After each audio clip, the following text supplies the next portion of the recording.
মিয়া গোলাম পরওয়ার বাংলাদেশ জামায়াতে ইসলামীর secretary general আসন্ন জাতীয় নির্বাচনে প্রার্থী হয়েছেন খুলনা ৫ আসন থেকে। ডুমুরিয়া, ফুলতলা উপজেলা এবং ক্যান্টনমেন্ট এলাকার আংশিক অংশ নিয়ে গঠিত এই আসনটি দক্ষিণাঞ্চলের একটি গুরুত্বপূর্ণ আসন। এই আসনে তার প্রধান প্রতিদ্বন্দ্বী হিসাবে রয়েছেন বাংলাদেশ জাতীয়তাবাদী দল বিএনপি মনোনীত প্রার্থী ও সাবেক সংসদ সদস্য মোহাম্মদ আলী আসগর।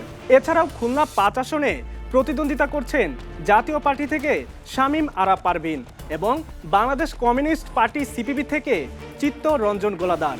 সব মিলিয়ে এই আসনে প্রতিদ্বন্দ্বিতা করছেন মোট ৪ জন প্রার্থী। মোট ভোটার সংখ্যা ৪,২,৭৯৮ জন। এর মধ্যে পুরুষ ভোটার রয়েছেন ১,৯৯,৩৫৪ জন এবং নারী ভোটার রয়েছেন ২,০৩,৪৪৩ জন।